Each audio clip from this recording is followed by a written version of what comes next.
जाते हैं। प्रयागराज के उमेश पाल हत्याकांड में 3 और आरोपियों का नाम एफआईआर में जोड़ा गया है।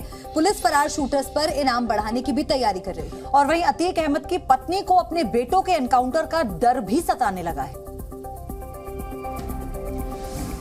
प्रयागराज में उमेश पाल हत्याकांड में अतीक अहमद के बेटे असद का नाम एफआईआर में जोड़ा गया है। पुलिस ने अतीक के गुर्गे साबिर और सदाकत खान का नाम भी एफआईआर में शामिल किया है। उमेश पाल की हत्या के बाद दर्ज कराई गई एफआईआर में इन तीनों का नाम शामिल नहीं था। पुलिस ने तीनों के खिलाफ हत्या समेत कई गंभीर धाराएं लगाई हैं। वहीं उमेश पाल की हत्या करने वाले फरार शूटरों पर इनाम की राशि 1 लाख रुपए तक बढ़ाई जा सकती है, जिसके लिए प्रयागराज पुलिस कमिश्नर ने शासन को प्रस्ताव भेजा है। फिलहाल फरार शूटर्स पर 50,000 का इनाम है। उमेश पाल हत्याकांड में अतीक अहमद कनेक्शन के बाद उसकी पत्नी को अपने बेटों के एनकाउंटर का डर सताने लगा है। अतीक अहमद की पत्नी शाइस्ता परवीन ने पुलिस पर अपने बेटों को अगवा करने का आरोप लगाया। शाइस्ता परवीन का आरोप है कि पुलिस उसके 2 बेटों एजम और आबान को उठा ले गई। शाइस्ता परवीन ने पूरे मामले में कोर्ट में अर्जी दी है, जिस पर आज सुनवाई होगी। वहीं पुलिस ने अतीक अहमद की पत्नी शाइस्ता परवीन के सभी आरोपों को बेबुनियाद बताया है। उमेश पाल हत्याकांड के बाद प्रयागराज में यूपी सरकार की बुलडोजर कार्रवाई आज भी जारी रहेगी। उमेश पाल के मर्डर केस में शामिल शूटर गुड्डू मुस्लिम के घर पर आज बुलडोजर चल सकता है। प्रयागराज में उमेश पाल हत्याकांड के बाद इस मामले से जुड़े सभी आरोपियों पर सख्त एक्शन लिया जा रहा है। यूपी सरकार की बुलडोजर कार्रवाई आज भी जारी रहेगी। माना जा रहा है कि आज उमेश पाल के मर्डर केस में शामिल शूटर गुड्डू मुस्लिम के घर पर बुलडोजर चल सकता है। इससे पहले प्रशासन ने गैंगस्टर अतीक अहमद के करीबी सफदर अली के मकान को जमींदोज किया था। पुलिस को कार्रवाई करने दीजिए और वो उत्तर प्रदेश की पुलिस पर भरोसा रखिए। वहीं योगी सरकार की बुलडोजर कार्रवाई पर समाजवादी पार्टी सांसद शफीकुर रहमान वर्क ने सवाल उठाए। वर्क ने कहा कि कार्रवाई के बहाने मुसलमानों पर जुल्म हो रहा है। ये बुलडोजर की कार्रवाई जो ये कोई सजा नहीं है, ये तो जुल्म है। प्रयागराज उमेश पाल हत्याकांड में शामिल शूटर अरमान ने कोर्ट में सरेंडर कर दिया है।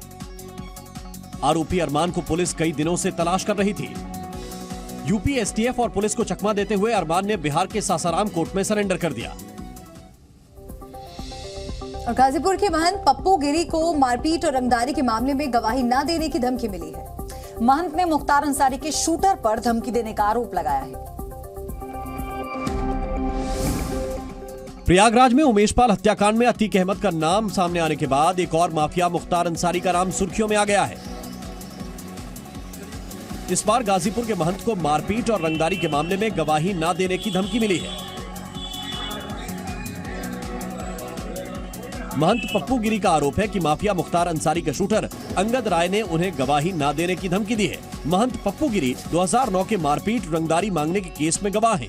2009 में महंत पप्पू गिरी की पत्नी गांव प्रधान थी। मुख्तार अंसारी के शूटर अंगद राय ने रंगदारी मांगी थी। महंत पप्पू ने सदर कोतवाली में मामला दर्ज कराया था। एडीजे कोर्ट में 14 मार्च 2023 को होनी है गवाही। पूरे मामले पर महंत पप्पू गिरी ने सीएम योगी आदित्यनाथ को चिट्ठी लिखी है। उन्होंने कहा है कि वो माफिया के खिलाफ गवाही जरूर देंगे।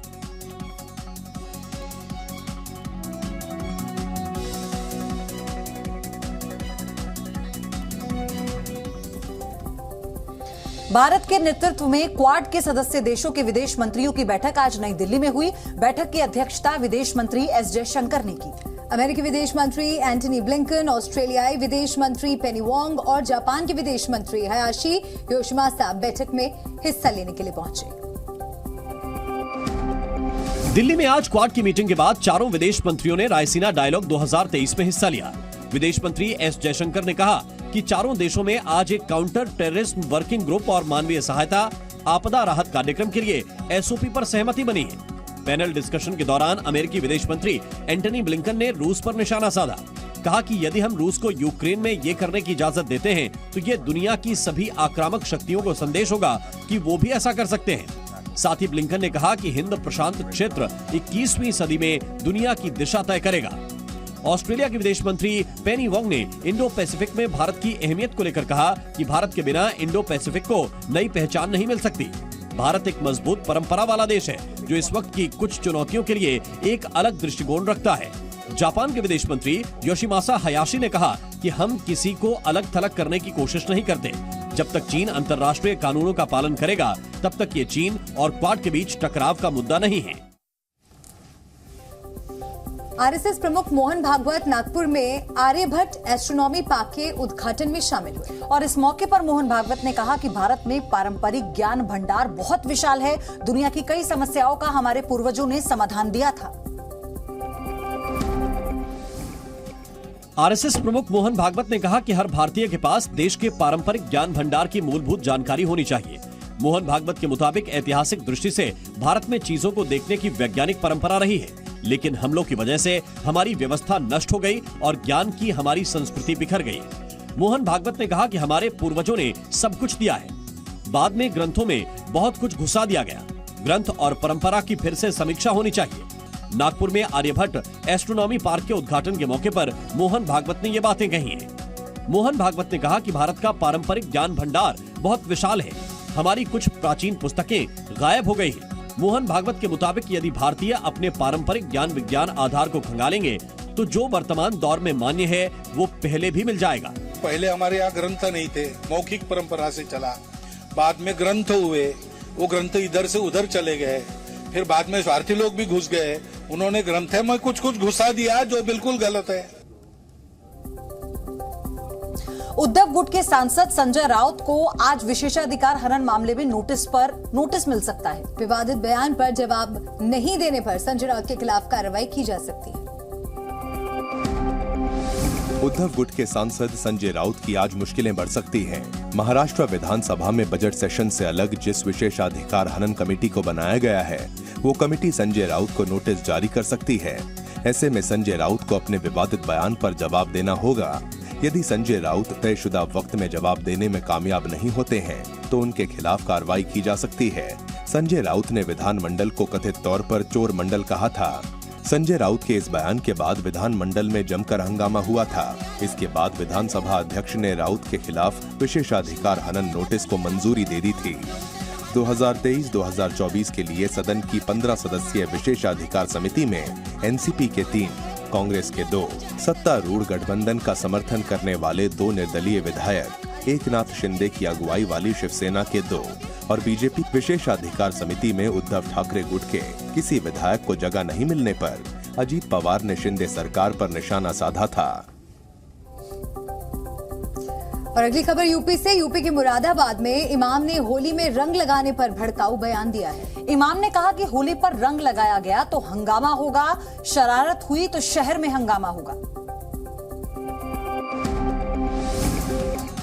यूपी के मुरादाबाद में पुलिस की बैठक में एक मौलाना ने खुलेआम दंगा कराने की धमकी दी है। मौलाना ने कहा कि होली में अगर किसी ने जबरदस्ती रंग लगाने की कोशिश की तो शहर में हंगामा हो जाएगा। मुरादाबाद में बिलारी के इमाम ने होली को लेकर पुलिस के साथ हो रही मीटिंग में ये भड़काऊ बयान दिया। सीएम के आदेश के बाद मुरादाबाद में पुलिस प्रशासन थाने में जनता के साथ बैठक करवा रहा था। होली पर हुड़दंगियों पर कैसे काबू किया जाए, इस पर चर्चा हो रही थी। मीटिंग में पुलिस के साथ साथ शहर के जाने माने लोग भी मौजूद थे। सभी अपनी बात रख रहे थे, लेकिन तभी बिलारी के इमाम सदाकत हुसैन ने पुलिस के सामने धमकी दे डाली। इमाम ने कहा कि किसी को होली खेलने पर मजबूर न किया जाए। होली पर अगर शरारत हुई तो शहर में हंगामा हो जाएगा। कि होली के मौके पर उसे होली खेलने पर मजबूर न करें और ना ही किसी तरह की कोई शरारत करे। ऐसा ना हो कि बिलारी में फिर हंगामा हो जाए। 2 दफा ये बात हो चुकी है। सभी सब में होते हैं, मुसलमानों में भी, हिंदुओं में भी।